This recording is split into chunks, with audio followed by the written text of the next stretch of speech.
Hello students, good morning to all. So now we are going to do the experiments. Okay, we'll see the practical experiments of hand picking, winnowing, sieving, sedimentation, evaporation and condensation. So let's see. So first I have taken, look at this, I have taken the pulses. Okay, here I'll do hand picking.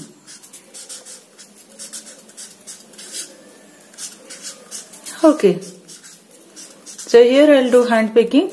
Look at here, I have pulses of two types. Inside this container I have pulses. Okay, this is of two types of pulses. Okay, look at see that yellow color. Okay, yellow color pulses, and this is red color, red lentil and yellow lentil. So look at here how I can separate this. If I'll take here, look at here, I can separate yellow from the red by hand picking. I'll do hand picking and separate red lentil from the yellow lentil. Like this I can find out separate red lentil and separate yellow lentil. So this is the process of hand picking. Okay. Next I have taken flour in a plate and this is the sieve.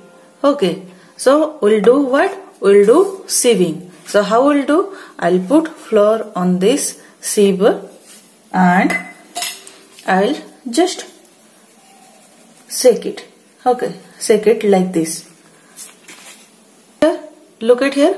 After sieving, what I get? I got these impurities which are remaining on the sieve. But you'll see, we have got the flour. Okay, fine flour which we can use in making roti, and whatever impurities are there that has remained on the sieve. So this is about sieving. Next we will see sedimentation, decantation and filtration. For that I have taken sand, water, funnel and filter paper. So this is our sand. Okay, then this is water I have taken. Okay, then this is the funnel and I have taken one paper. Okay, so I am using this one as filter paper. So first what we'll do, we'll pour water on the sand. Okay, then what we'll do, we'll mix it.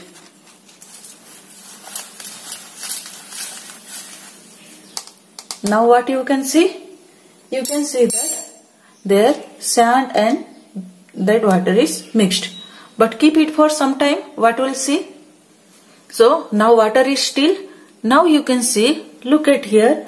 Here on the downside that sand has been settled down. This process is known as sedimentation. Here water is above and sand is settled down downside at the bottom. And this process is known as sedimentation. So water is above and sand is below. Now we have to remove this one. How we will remove? We will slowly pour the water on the another cup. So slowly pour the water on the another cup. Okay. By this sand will remain inside and we will get only water.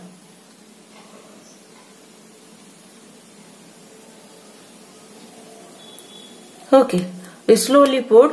The next, what we got? We got the sand here, sand is here, and we got the water. This process is known as decantation. So we slowly poured the water on the other container and it has separated the the sand from the water. And this process is known as decantation. Next you see, but still you are seeing that water is not looking good. How it was looking inside initial, that it was not looking like that. Look, it is now looking, it has some impurities, something are floating on the water.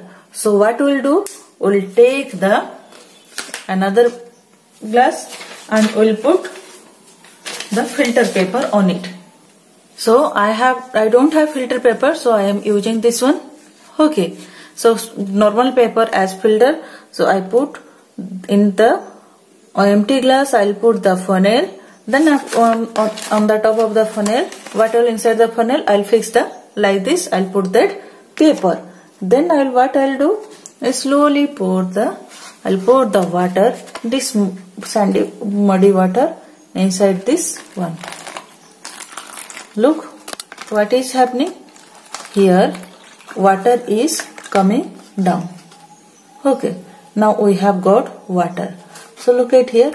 Now water has come down like this. Again I will show. Okay, I'll pour the water. Look at here, and water will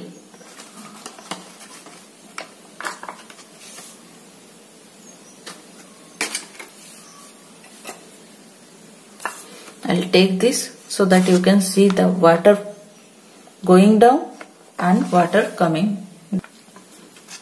Look, I'll pour water and water is coming down. So look at here. If I'll take up, okay, then look, this process is known as what? This process is filtration. Okay, like this process we can separate the small substances which are remaining inside the liquid. So this is about filtration. So this is sedimentation, decantation and filtration. Let's see. Next is evaporation. I will show you evaporation and condensation together. Next, look at, I have taken a diya and I will put this water on that diya, lighten diya. And what will happen? After some time, look at, wait for some time, and we need to boil it. So look at here.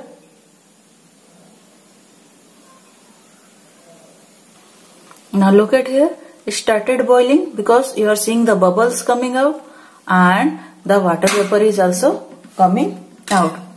Okay, so this process is known as evaporation.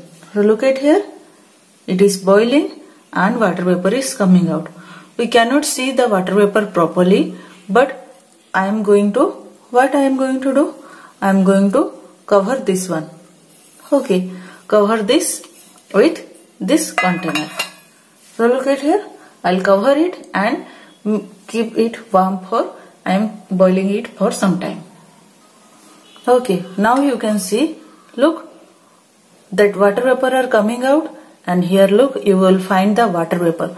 Means those water vapor, which water has been boiled and it has formed the water vapor, it came to the top of this container and it condenses. Means it cools down and forms into, again that water vapor formed into liquid. Look at here, you will find the liquid droplets. Again I am removing this one. Okay, now you see, if this is clean, here no water vapor is here, no water is there. If I'll again put it like this, okay, after some time, what I am getting? Again I am getting water vapor on this. If I'll put like this, the water vapor it is coming, it will be, now you can see the water vapor on the top of the container, which is, means the top of the plate, this metal plate, the water vapor, all the water vapor will be attached to the, means that water vapor is condensed into water droplets, and this condensation you can see here in the form of water droplets on this metal plate. Okay, so this is about that evaporation and condensation. Next we will see saturation. Saturation, before that saturation, what will know? What is solution? So let's take, I have salt, here I have salt. Okay, I am taking salt. Salt is, which is need to be dissolved. That's why that salt is known as solute. Then I am taking water. This water is, I am taking this much water. So water is what? Solvent. Then we will mix water with salt. So salt is solute and water is solvent. Solvent is what? Where we will dissolve. Okay. So I am putting salt and mixing it. Okay. So all these are mixed. Now look at here, very less salt are there. Look, next I'll put another little bit of salt. Okay, then I'll try to mix it. Now look, this is what? This is now a salt solution. Solute plus solvent equal to how much? Solute plus solvent is solution. So solute is salt and solvent is water, and now this is what? This is a sugar solution. Then whatever I have put, it has been mixed. Again I will put some amount of salt. Okay, and look at here, it will mix or not? Okay, look, this has been mixed. Again I will put 2 spoons and I will try to mix. Okay, look at here. Now the salt is not mixing. Okay, till now that salt mixing has been end. Okay, whatever I am stirring, still it is not mixing. Now some salt has remained downside. So this point is what it is known as? This point is saturation point, where the salt is not mixing. Okay, the solution, that salt solution mixed to a salt solution reached to a saturation point. Now I will show you. I'll just take out the water. Okay, solution. Look at here. So many salts are remaining and this has been not mixed. So I want to mix. How will mix that more salt in this? If I will boil it. Okay, make it heat. So again I am taking this diya. Okay, I will hold this one with holder. Hold this one because I am going to heat it. So I will get my hand burned. So I am now boiling this water. Now I am boiling it. Okay, this is the saturated solution where it was salt was not mixed. Then I'll put some amount of salt and I'll try to mix in this boiling water. Look at here, if it is mixing or not. Now you can see that in the heat that salt has been mixed. Okay, after saturation point we can mix the salt or the solute by boiling that water, that solution. So we have boiled the solution and we have put that salt so that has been mixed. Okay, so this is about saturation point. Okay, so this is about today's chapter, separation of substances. Okay, thank you.